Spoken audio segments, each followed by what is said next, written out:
Before this video starts, I just wanted to say, this is not 100 days. This is only 7, because I have canceled this project. Recording on PlayStation is a little weird, because I played my Subnautica on PlayStation, and I kept losing a bunch of recording, and I just couldn't do anything about it, so I just decided I'm not going to finish this, and I'm not going to upload it. Even though I did some crazy things like I captured a Reaper Leviathan, I built an entire habitat for him and named him Billy, but, you're not going to be able to see that. 5 likes and I'll retry this series again and upload it, but, yeah. Enjoy the video. Hello everybody, my name is Dumb Destroyer, and today I spent 100 days in Subnautica. I decided to do this because I thought it'd be fun, and, well, I haven't had content recently, so, yeah. Basically, I'm going to be trying to beat the game in the 100 days, and hopefully do some other cool things that you'll have to see at the end of the video. But let's jump right in day number 1.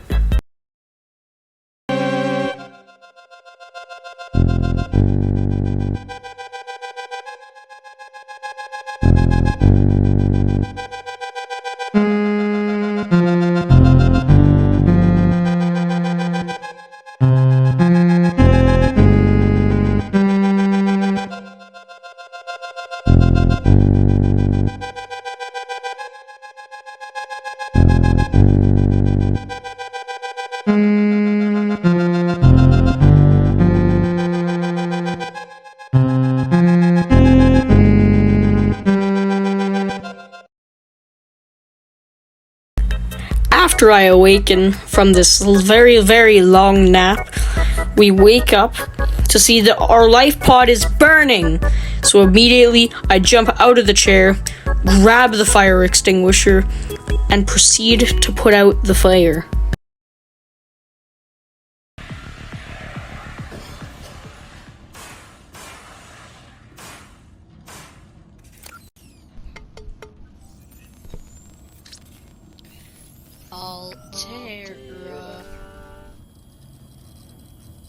After booting up my PDA, I decide it's time we head straight out into the unknown and explore the waters.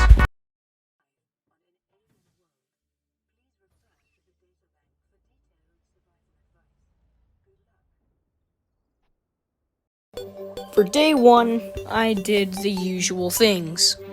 I got materials, to build things, and then used those materials to actually build those things, like the scanner, before realizing that I need to make the repair tool, which means I need cave sulfur. Before getting the cave sulfur, though, I decided to go get silicone rubber so that I can make the knife and the repair tool.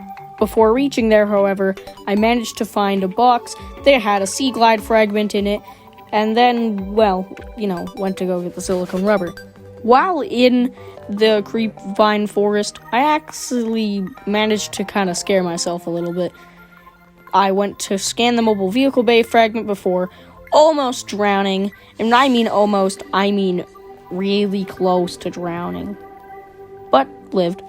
I then proceeded to go home, make a ton of titanium, and some silicone rubber. With that, I made some food as well, because I was a little bit hungry.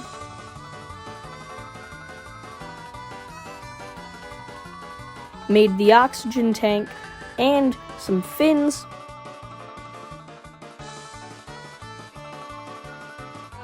And then realized I need more silicone rubber and to make a knife and the repair tool.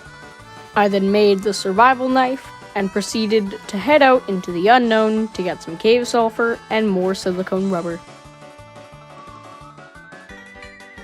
After searching around for a cave for a while, I noticed a big creature in the distance and immediately swam straight home, sat on the ladder, and waited for the next day because I was scared. After a few minutes of just sitting on my life pod, I went to swim around to try and find a cave, didn't notice the big creature, knew it was safe, and looked around for a cave for a while. I wasn't able to find a cave, so I watched the sunset as it marked day 2. I finally found a cave, looted the resources in it, but ended up not being able to find any cave sulfur. And that was kind of sad, which means I had to keep looking for a cave. And that made me feel scared, because this game is terrifying. After a while of searching, I found the things I needed, but there was like 5 crash fish, and they all exploded, and I almost died. After healing myself up, but then also burning from the fire, got the cave sulfur I needed, headed home, and made the repair tool. And I made the high-capacity O2 tank. With that, I had 135 oxygen, and I decided to go do one thing. But before that, I repaired my life pod, and then I went to go do the thing. I went to go scan the reefback leviathan. And this is really over-dramatic, because they don't even hurt you, and they're not deadly, but it's epic anyways.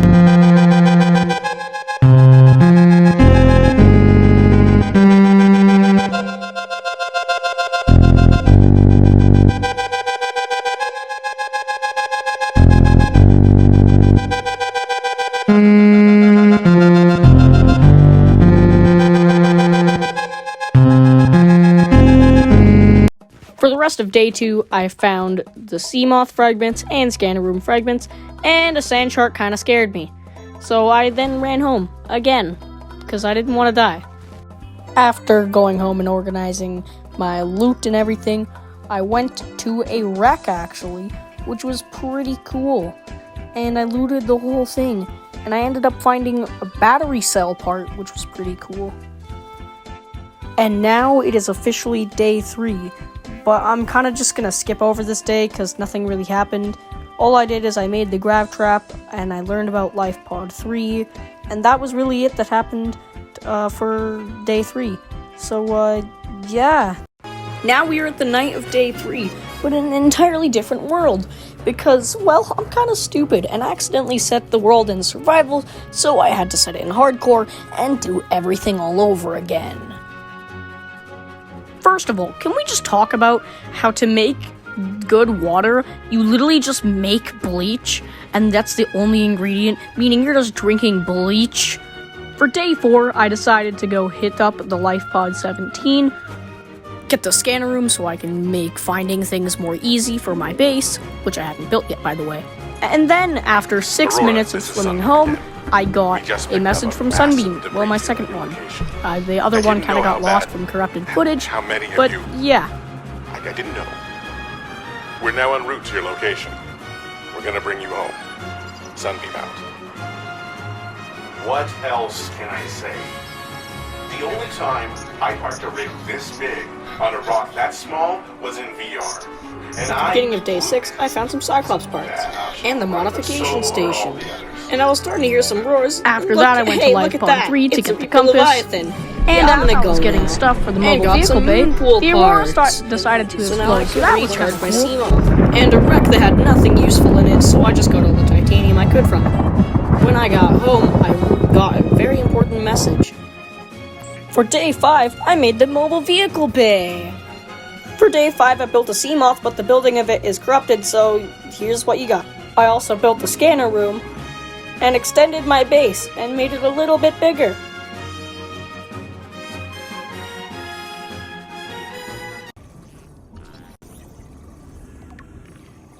I attached a moon pool onto my base, which means I could recharge my sea moth and the prawn suit when I eventually get it. As I was off to Officer Keen's life pod, I got the thermal plant fragments, which means I could get a lot more power from my home, which was slowly running out of power now that I had the moon pool. As I was over in that direction, I got a bunch of things from the wreck, and got a bunch of materials from the caves of the sparse reef. Well, it's better than the alternatives. We've sent you the coordinates. It'll take us a couple of days to align our orbit. We should be able to establish direct contact with you during that time. Then we're coming in to get you.